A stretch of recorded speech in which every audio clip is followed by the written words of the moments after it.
प्यारे दोस्तों, आज की कहानी सुधा नाम की एक लड़की की है। सुधा एक बहुत ही आलसी लड़की थी। घर के काम करना तो दूर, वो एक गिलास पानी के लिए भी अपनी माँ पर निर्भर थी। अरे अब उठ भी जा नालायक, 10 बजे तक सोती रहती है। अरे कुछ तो घरेलू लड़कियों वाले लक्षण दिखा। सोने दो ना माँ, क्यों परेशान कर रही हो? अरे भाग्यवान, क्यों मेरी बिटिया को तंग कर रही हो? सोने भी दो इसे।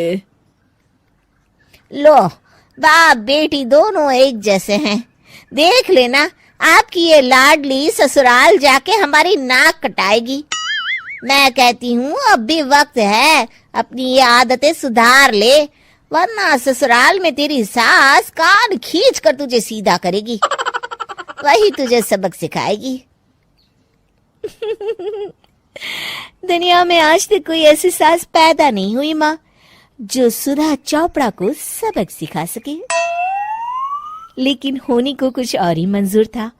सुधा की शादी एक ऐसे घर में हो जाती है जहां उसकी सास एक रिटायर्ड पुलिस वाली थी। अब कहानी में मजा आएगा। हाँ माँ, यहाँ सब बहुत अच्छा है। मेरे ससुराल के लोग भी ना बहुत मिलनसार हैं। ठीक है माँ, मुझे नींद आ रही है, फोन रखती हूँ माँ। ठीक सुबह 5 बजे। अरे जल्दी उठो भाग्यवान, वरना कयामत आ जाएगी। हैं? अरे क्या हुआ? कौन सी कयामत आ जाएगी? अरे मेरी माँ आ जाएगी। तुम नहीं जानती, इस घर में सिर्फ मेरी माँ का हुक्म चलता है। सबको सुबह 5 बजे बिस्तर छोड़कर हॉल में पहुंचना ही पड़ता है। अरे अब इंसान क्या अपनी नींद भी पूरी नहीं करेगा? यहाँ मजाक चल रहा है क्या? तभी वहां सुधा की सास आ जाती है। अटेंशन! मजाक तो तू समझ रही है बाबू, ये मेरा घर है और यहाँ हर किसी को डिसिप्लिन में रहना होगा। अटेंशन!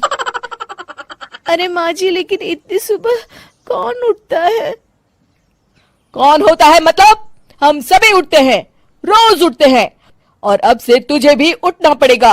आखिर मैं पुलिस वाली जो ठहरी। अटेंशन! अरे माँ जी, लेकिन अब तो आप रिटायर हो गई हो ना। तो क्या हुआ? शेर कितना भी बूढ़ा हो जाए, शिकार करना नहीं छोड़ता।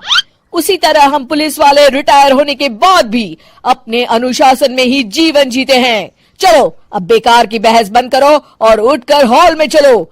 अभी आधा घंटा तुम सबकी परेड चलेगी। अटेंशन! अरे मैं कोई परेड वरेड नहीं करने वाली। सुधा की सास अपनी बहू का ये बर्ताव देख झल्ला उठती है। गौर से देख, तू कहां और किसके सामने खड़ी है? यहां बात सिर्फ एक बार समझाई जाती है, बस। अटेंशन! इतना कहकर सुधा की सास चली जाती है। अपनी सास का ये रूप देखकर सुधा घबरा जाती है और जल्दी से उठकर बाहर चली जाती है। उस दिन से सुधा की जिंदगी बदल जाती है। हाय, थक गई मैं तो। ये घर है या जेल? कितना काम करना पड़ता है। लाइए दीदी, 2 रोटियां और दीजिए, मुझे बड़ी भूख लगी है। ठहर जा बहू, ये तू क्या कर रही है? मैंने सबके खाने का हिसाब तय कर रखा है। तुम 4 रोटी से ज्यादा नहीं खा सकती और ये मिर्च मसाला भी नहीं चलेगा। मेरी बहुएं एकदम फिट होनी चाहिए। अटेंशन! क्यों माँ जी, आप हमें दंगल में लड़ने के लिए तैयार कर रही हैं क्या? क्या कर रही हो सुधा? माँ जी को मजाक बिल्कुल पसंद नहीं है। चुप करके खाना खा लो, इसी में भलाई है। इस तरह धीरे धीरे सुधा अपने सास के रंग में पूरी तरह रंग जाती है। लेकिन इसका उल्टा ही असर पड़ता है। सुधा अपनी सास से भी ज्यादा अनुशासन की पक्की हो जाती है। सुधा की सास तो सबको 5 बजे उठाती थी, लेकिन सुधा सबको 4 बजे ही उठा देती थी। दूसरी तरफ सुधा की सास की उम्र भी हो चलती है। माँ जी, आजकल आप सुबह उठने में बहुत आनाकानी करती हैं। मुझे ये सब बिल्कुल पसंद नहीं है। अरे बहू, मैं तेरे हाथ जोड़ती हूँ, भगवान के लिए अब मुझे छोड़ दे। इतने सवेरे उठना और कसरत करना अब मेरे बस की बात नहीं है। माँ जी, आप मैदान छोड़ के भाग रही हैं। आप तो पुलिस वाली हैं। अटेंशन! अरे अब कहाँ की पुलिस वाली, अब तो मैं रिटायर हो चुकी हूँ। बस बहुत हो गया, अब तुम सब जैसे चाहे वैसे जिंदगी जियो और मुझे भी जीने दो। अपनी सास को गिड़गिड़ाते देख सुधा मन ही मन मुस्कुराती है। इस तरह उस दिन के बाद से सुधा के ससुराल वाले एक सामान्य जीवन जीने लगते हैं।